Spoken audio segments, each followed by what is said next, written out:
Bonjour à toutes et à tous, bienvenue dans le podcast La Soeur. Comment ça va, mon cher Rust? Bah ça va impeccable. Et toi, comment ça va, Guillaume? Je suis explosé, les gars, je suis I know. explosé. Et Rust pensait que c'était une blague au début, mais en tout cas, déjà, on voulait vraiment vous remercier pour l'accueil que vous avez réservé à nos savons Onaï. Franchement, Ah on ouais. est vraiment surpris quand j'avais dit qu'il fallait se calmer sur les commandes. Rust pensait que c'était une blague, mais non. J'en Mais peux plus. non, non, J'en non. peux plus, les gars.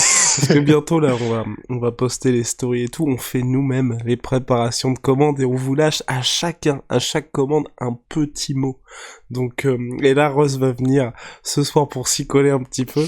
Il va voir que c'est quand même du sport. Mais en tout cas, force à tous ceux qui font des préparations de commandes. Je sais même pas comment tu fais ça pour faire ça en plus du reste, ça n'a pas de sens. Parce que là, on découvre finalement la vraie vie, la vie sur le rinté. Et voilà. Mais en tout cas, merci à tous parce que ça, j'espère déjà, enfin, on espère que vous allez apprécier parce que c'est pas tout, mine de rien, d'avoir pas mal de commandes. Faut ensuite que les gens apprécient. On espère que vous allez apprécier les savons autant que nous. Voilà. Sinon, de toute façon, si vous n'appréciez pas, Rose viendra chez vous pour s'excuser.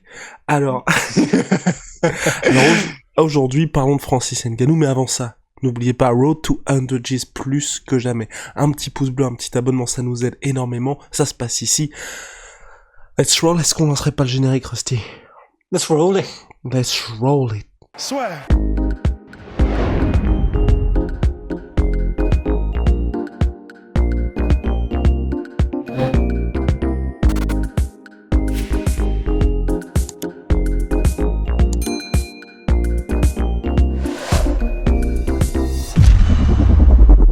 Rust, parlons de Francis Ngannou hier, qui a été particulièrement loquace dans une interview accordée à Ariel Helwani. Donc il a expliqué sa situation concernant le combat d'unification face à Cyril Gane qui est prévu pour le 22 janvier prochain à Anaheim en Californie ou à Las Vegas, mais aussi sur sa situation avec l'UFC, puisque oui, il ne reste plus qu'un seul combat sur le contrat de Francis Ngannou, contrat qui devait prendre fin le 22 mai dernier. Et ce qui est incroyable, c'est que c'est donc il n'y a plus qu'un combat sur le contrat, et c'est Francis qui a pris et son équipe et son management qui ont pris la décision de ne pas accepter ce que leur proposait l'UFC en termes de prolongation de contrat. Et effectivement, dans cette interview qui est sortie il y a quelques heures de Ariel Helwani, Francis dit les conditions de la prolongation ne nous satisfaisaient pas en fait, parce que Francis dit le truc c'est que sur les dernières années, j'ai tellement peu combattu que en fait moi-même, c'est ce qu'il dit en paraphrasant, mais moi-même ça m'a mis dans la sauce, même financièrement, parce que j'ai vraiment très peu combattu par rapport à ce que je pensais enquiller en termes de combat. Et ce qui fait que maintenant, en fait, il a dit qu'il avait dû emprunter de l'argent pour ses camps d'entraînement. il a dû, voilà, et on en est donc effectivement à là, quoi. Il a dû, alors peut-être que c'est parce qu'il a fait des investissements et que du coup, lui, il avait calqué les dépenses sur ce qu'il pensait qu'il allait, rentrer également. Mais du coup, le fait est que comme il n'a vraiment pas eu de combat et que l'UFC ne lui en proposait pas suffisamment, et ben effectivement, il s'est retrouvé dans une situation vraiment délicate. Et du coup, Francis disait, et du coup, le problème, c'est que maintenant que je suis champion, je peux pas juste accepter la première proposition venue. Il faut que ce soit quelque chose où je sente que ça me mette vraiment. C'est même pas que ça me mette en valeur, c'est que ça me rétribue à ma juste valeur. Et donc, il a choisi de ne pas prolonger pour l'instant son contrat.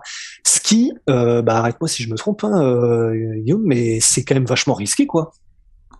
C'est risqué pour Francis, mais il est dans une situation où l'UFC garde la main, parce qu'on avait évoqué ça, je sais plus si c'était pour Conor McGregor ou un autre combattant. C'est vrai que quand les combattants comme ça misent directement sur eux,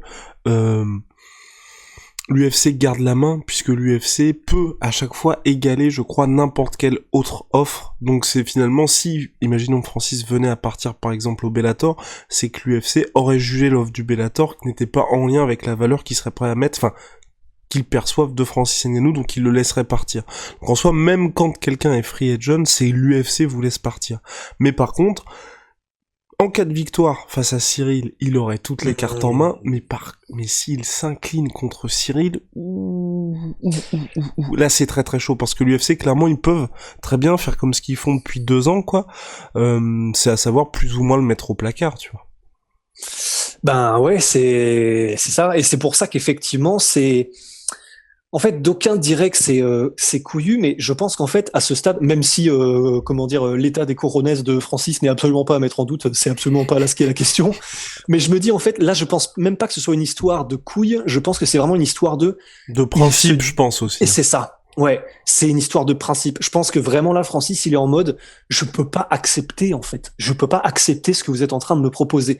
Et donc voilà, je pense que c'est juste, il n'a pas d'autre choix que de, en gros, faire tapis et de faire quitte ou double sur le prochain combat, quoi. Mais effectivement, c'est comment dire, le combat, il va être très, il y a des, enfin là, on ne sait pas ce que donnera le combat sportivement, mais c'est pas, alors c'est pas pour manquer de respect à Derek Lewis, mais tu sais, lorsqu'il y avait eu par exemple le combat entre Daniel Cormier et Derek Lewis, bon, c'est Daniel Cormier qui défendait sa ceinture. Il l'a fait en étant blessé et il l'avait dit à demi-mot avant et il l'avait dit après. Bon, j'étais clairement flingué.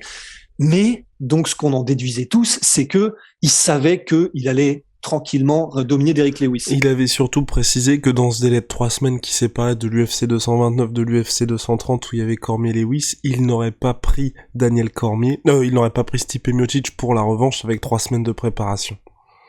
Voilà. Et donc, dans ces cas-là, tu te dis, ok, là, bon, on peut commencer à tenter des trucs, on peut commencer à, là, c'est pas pareil. Je pense que là, il n'y a pas un tel déséquilibre qui fait que Francis serait serein à l'idée de gagner, quoi.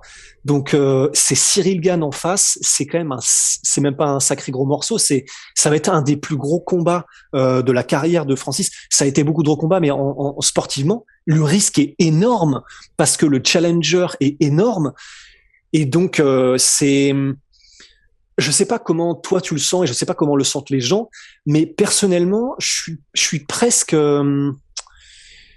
c'est pas triste pour Francis, mais ça me fait un peu chier, quoi, qu'il soit entre guillemets dans une situation comme celle-là où ben, il est presque forcé de devoir jeter tous ses pions et y aller à fond en prenant énormément de risques, quoi. Ce que Fernand nous avait expliqué, c'est qu'il avait déjà été dans cette situation-là avant de reprendre voilà, Curtis Blaze. Voilà, je savais plus si on avait le droit de le dire ou pas. C'est ça, il nous avait expliqué dans King Energy Okay. que Francis avait déjà été dans cette situation-là. Et c'est vrai que moi, ce que je trouve dommage avec ça, c'est que bon, il peut y avoir de part et d'autre, hein, aussi bien du côté de l'UFC que de Francis, certains problèmes. Mais c'est vrai que de se dire ce qui pourrait être, dans le sens, tu vois, champion africain, que l'UFC investisse là-dessus, ça pourrait être vraiment une figure de proue. Et au moment où il a pris la ceinture face à Stipe Miocic, je pense que tout le monde se disait, enfin même les réseaux sociaux, c'était en mode le Mike Tyson du MMA, il y a vraiment quelque chose qui est en train de se passer. Et visiblement, il y a eu des difficultés entre d'un côté Francis qui voulait le combat contre John Jones, qui tardait un petit peu, en tout cas du point de vue de l'UFC, à prendre le combat contre Derrick Lewis.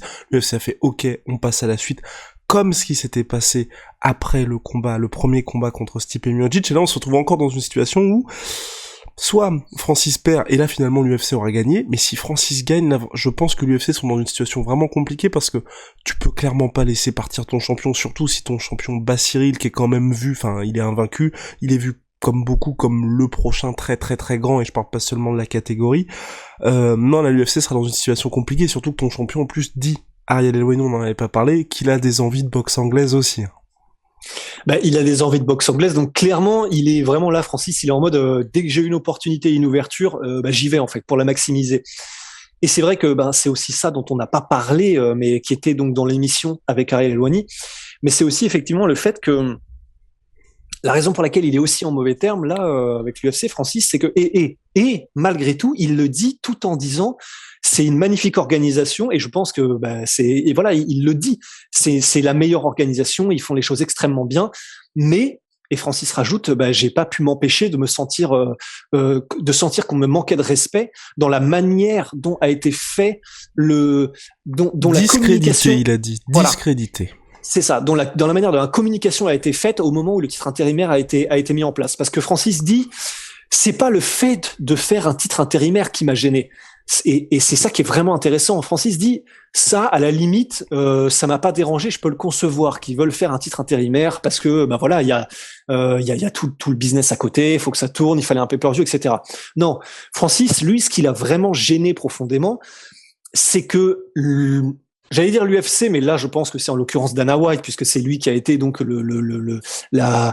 le porte-parole de cette idée-là, mais qui était en gros, et ça c'est la spéciale Dana White, pour mettre un peu la pression aux fighters, c'est de dire, il a fallu avancer puisque visiblement Francis Ngannou n'avait pas envie de combattre. Et quand quelqu'un n'a pas envie de combattre, nous on avance parce que on va pas le forcer. Et bon, évidemment, c'est un move pour mettre un petit peu la pression dans les négociations de la part de Dana White.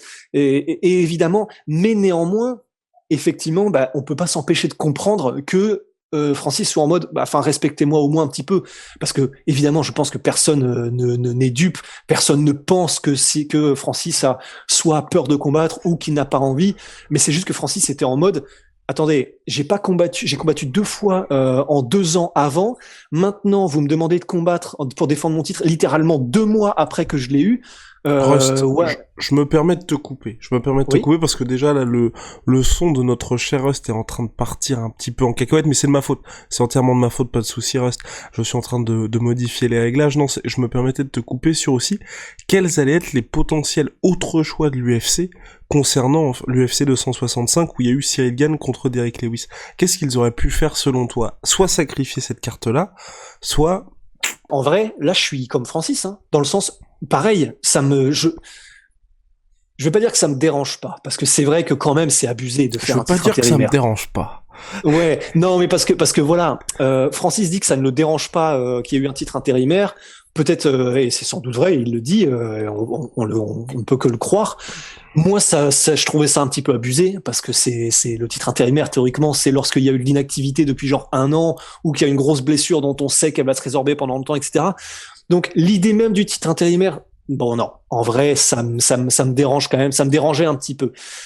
Mais en termes de combat, de mettre Francis contre Derrick Lewis, ça avait énormément de sens. Il fallait une grosse affiche, donc de toute façon, c'est normal. Le fait qu'il demande à Francis s'il peut combattre directement 2 mois après, ça me dérange pas non plus, parce que tu vois, du point de vue de Dana White et de l'UFC, alors si jamais il y a un bif, Dana White va très bien pouvoir répondre, et ce sera vrai aussi. C'est ça qui est intéressant, c'est de voir vraiment les différents angles. Dana White pourra très bien dire, attends, donc ça veut dire que Francis Ngannou, il n'a pas arrêté de dire qu'il voulait combattre, mais c'est simplement qu'on n'avait pas de combat pour lui parce qu'il éclatait tout le monde. Et au moment où on lui propose des combats en veux-tu en voilà, il dit non. Donc tu vois, il pourra aussi le tourner comme ça. Et ce qui sera entre guillemets vrai. Donc c'est là où c'est intéressant. Mais, et là où je suis absolument Team Francis, c'est pourquoi rajouter, de toute façon, si Francis ne veut pas combattre, on va pas le forcer. Je sais plus comment est-ce qu'il avait tourné à l'époque les mots exacts qu'avait choisi Dana White, mais c'était clairement ce qu'on comprenait, c'est le mec a pas envie, il est en train de faire sa tournée en Afrique, là il a la tête à autre chose, il est pas dedans, il est pas chaud, vas-y on passe à autre chose. Et je pense que c'est ça que Francis n'a pas du tout apprécié, ce côté effectivement, parce que c'est vrai que ça discrédite Francis, c'est vrai, et ça je peux le comprendre, tu vois. Aïe. En tout cas, affaire à suivre. Le combat pour l'unification est prévu le 22 juillet prochain aux États-Unis, mais faudrait quand même, c'est Dana White qui l'avait dit en conférence de presse, je crois qu'il avait aucun problème avec Francis, mais que c'était plutôt avec le management du champion actuel de l'UFC qui avait des soucis. Mais quoi qu'il arrive, je pense que ce serait quand même bien que les deux côtés en tout cas se rapprochent un petit peu, parce que pour l'avenir de l'organisation, ça fait pas... je trouve que c'est dommage, tu vois, même qu'on approche d'un combat de cette envergure-là et qu'on soit, j'allais dire que ce soit pollué quasiment par des discussions de Francis qui s'entend pas avec l'UFC. On devrait juste être concentré sur, ok, là, pour citer Ross, il y a un putain de banger qui arrive, et donc on devrait juste être hypé par ça, tu vois, plutôt que de se dire, il y a des problèmes de salaire, il y a ceci, il y a cela, tu vois, même déjà là au moins, c'était pas prévu bien évidemment, mais au moins l'ombre de John Jones s'est écartée. Ça. Mais de se dire que tu vas se rapprocher de ça tranquillement et d'être pleinement juste concentré sur le combat là, parce que je suis sûr que si la situation si ça ne se résout pas, parce que je crois que Francis avait parlé d'un futur, en tout cas meeting avec Dana White, tous les journalistes vont parler de ça durant l'avant-combat. Mais alors, qu'est-ce qui va se passer si Francis gagne? Alors, votre contrat, où est-ce qu'on en est? Est-ce que vous êtes satisfait de votre paye, là, pour le combat qui arrive? Tu vois, on a plus envie d'entendre d'autres questions quand il y a un combat qui arrive de cette envergure-là. C'est clair. Et c'est pour ça que ce sera intéressant de voir comment on parle Dana White. L'avantage aussi là, c'est qu'en gros Dana White, j'ai l'impression que c'est rapport aux Contenders Series, mais il fait des conférences de presse tous les 2 jours, j'ai l'impression là. Donc L'avantage, c'est qu'on saura vite et on saura bientôt, je pense, parce que les journalistes poseront probablement les questions à Dana White à ce propos. Mais effectivement, bah, c'est clair que c'est pas le meilleur jour, quoi. Mais j'ai envie de dire, alors je sais pas si ça va améliorer la situation dans le sens parce que là c'est pas le seul truc, tu vois, il y a eu Masvidal, il y a eu, enfin là sur cette dernière année et les 2 dernières années, le nombre de combattants de très haut profil qui a grosso modo gueulé ou marché à reculons ou fait des leurs parce que il y avait des problèmes de salaire et qui n'estimaient que c'était pas leur juste valeur. Vraiment, j'ai l'impression que là, ça augmente crescendo et que ce sont des gens de plus en plus haut profil. Donc, on va voir si ça change quelque chose ou pas. Mais c'est clair que le fait que le focus soit là-dessus, bah, ça fait un peu chier parce que c'est l'UFC, c'est les numéros uno. Effectivement, on aimerait plutôt parler de l'opposition de style entre l'esthète contre l'ogive nucléaire plutôt que les questions de salaire, quoi. Exactement, mon cher Rust. En tout cas, vous le savez, rendez-vous l'année prochaine pour le combat, pour l'unification. Big Rusty, on se retrouve très vite pour de nouvelles aventures. Il y a eu la grosse mise au point là de Francis, qui a été quand même assez rare, c'est ce qu'Al Elwani avait dit en interview, qui lui a couru après pour obtenir l'interview, et là finalement, bah voilà, il était venu charger le Predator. J'ai ça. Ouais. See you very soon. Big shout out à My Sweet Protein, moins 38% sur tous mes protéines avec le code la sueur. Venom, sponsor de l'UFC, sponsor de la sueur. See ya. See ya.